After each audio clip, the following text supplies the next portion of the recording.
acertei no Opinião Placar. Primeiro derby do ano, Campeonato Paulista, fase de grupos. Ah, para muita gente, como o técnico Abel Ferreira, só mais um jogo, realmente. Vai entrando nessa.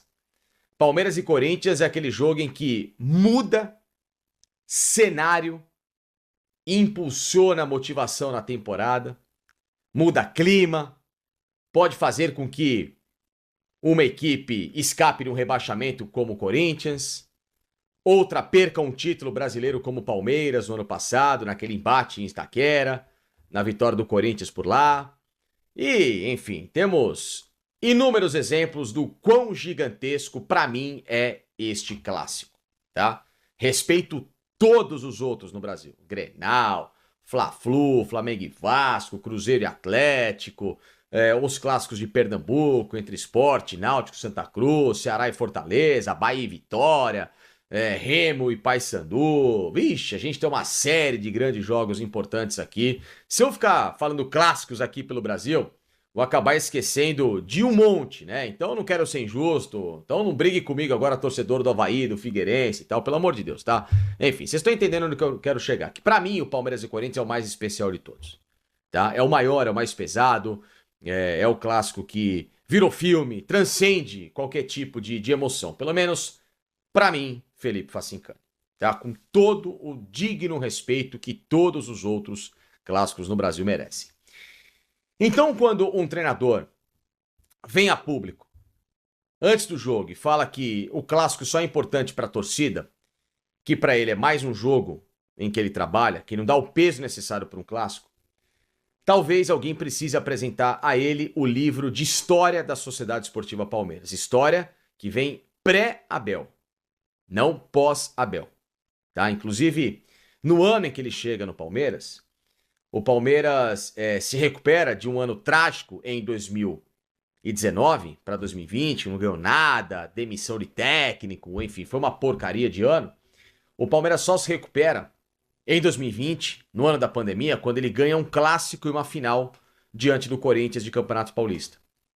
Então, para ele entender do porquê que aquela motivação ainda estava borbulhando no elenco, em 2020, ele, Abel Ferreira, deveria ter a perspicácia e o estudo de lembrar que antes da chegada dele, para ser campeão da Libertadores e com todos os méritos, o Palmeiras ganhou um clássico contra o Corinthians numa decisão de Campeonato Paulista e foi campeão. Então é só mais um desses exemplos do tamanho da importância que para o torcedor do Palmeiras tem enfrentar o Corinthians e vice-versa, tá? Agora, o resumo dessa obra, dessa história toda, é a seguinte. O Palmeiras joga um futebol broxante. O Palmeiras é um time sem atitude. O Palmeiras é um time Maria mole para decidir. E o Corinthians é um time guerreiro, que vibra, que não desiste, que tem alma, que pega um pênalti aos 45 do segundo tempo na casa do adversário diante do melhor jogador do adversário. Vocês estão entendendo onde eu quero chegar? O nível de atitude e com um detalhe, Corinthians com um a menos na justa expulsão do Yuri Alberto. Que primeiro eu acho cretino, não é porque foi contra o Palmeiras, eu acho em qualquer situação um jogador comemorar um gol e dar uma voadora no maior símbolo de um clube, que é a bandeira dele. Isso pra mim é um desrespeito, é algo abominável. Então, Yuri Alberto, você que é um cara tão legal, deu entrevista recente, foi capa de placar, deveria se manifestar e pedir desculpas em relação a isso, como se algum jogador do Palmeiras um dia fizer isso, eu espero que ele tenha a mesma atitude contra qualquer outro clube. Isso é abominável. Isso é uma falta de respeito. Você chutar a bandeira com o símbolo de um clube do qual você não pertence. Isso é indigno, Yuri Alberto. Indigno. Então você mereceu tomar o amarelo.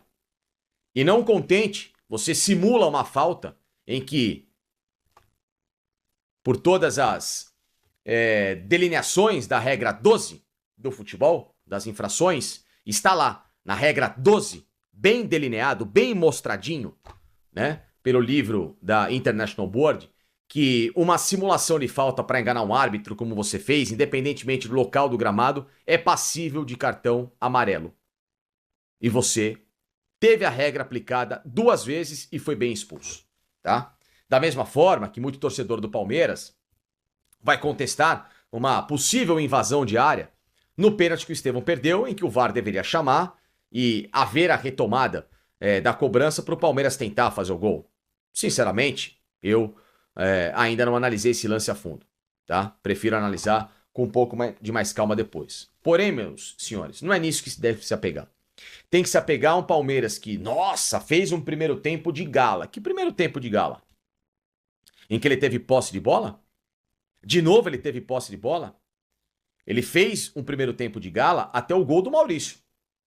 Ele jogava pra cima, ele tocava a bola, ele infiltrava, ele era inteligente. Depois, ele fez um primeiro tempo de caranguejo, em que ele não teve nenhuma mais jogada perigosa, diferente do Corinthians, que pra muita gente jogou acovardado, mas que jogou de forma inteligente. Ele sabe da limitação. Pra que eu vou me abrir diante do Palmeiras dentro do Allianz Parque? Um Palmeiras com 3 zagueiros, né? E mais uma prova da pardalice recente de metodologia do técnico Abel Ferreira. E o Corinthians estocou mais que o Palmeiras no primeiro tempo, mesmo em menor proporção, porque o Yuri Alberto, no lado esquerdo, perde um gol. Depois, uma finalização absurda do André Ramalho, em que o Everton fez um milagre.